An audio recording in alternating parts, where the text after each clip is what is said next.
اسلام میں ریاست کو شریعت کے اصولوں پر مبنی ایک منصفانہ اور مساوی معاشرے کے قیام اور اسے برقرار رکھنے کے لیے ایک ضروری ادارے کے طور پہ دیکھا جاتا ہے۔ اسلامی سیاسی نظریہ خلافت کے تصور پہ زور دیتا ہے۔ خلیفہ اللہ کا نمائندہ ہے جو اللہ کی بھیجی ہوئی شریعت کا منصفانہ نفاذ کرتا ہے۔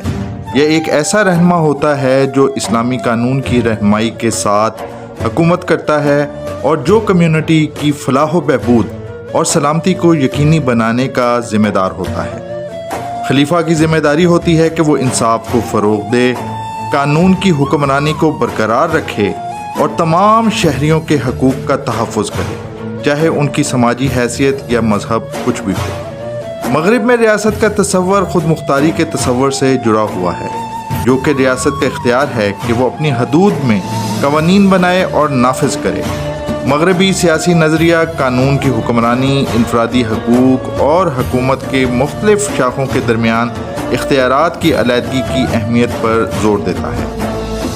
مغربی ریاستیں اکثر جمہوریت کے ساتھ اپنی وابستگی کی خصوصیت رکھتی ہیں، جو ان کے معاشرے کی حکمرانی میں لوگوں کے کردار پر زور دیتی ہیں۔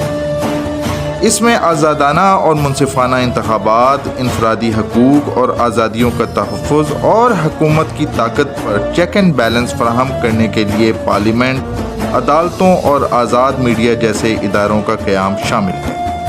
اسلامی خلافت کا مقصد، جیسا کہ پہلے بتایا، اللہ تعالیٰ کے نظام کا قیام ہے۔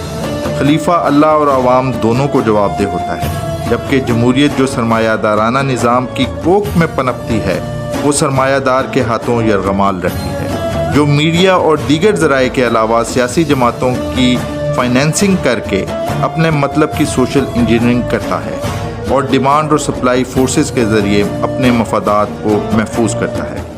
اگرچہ ریاست کے دونوں تصورات کے درمیان اختلاف ہیں، دونوں انصاف کو یقینی بنانے، شہریوں کے حقوق کے تحفظ اور مجموعی طور پہ معاشرے کی فلاح و بہبود اور تحفظ کو فروغ دینے کی اہمیت پر زور دیتے ہیں۔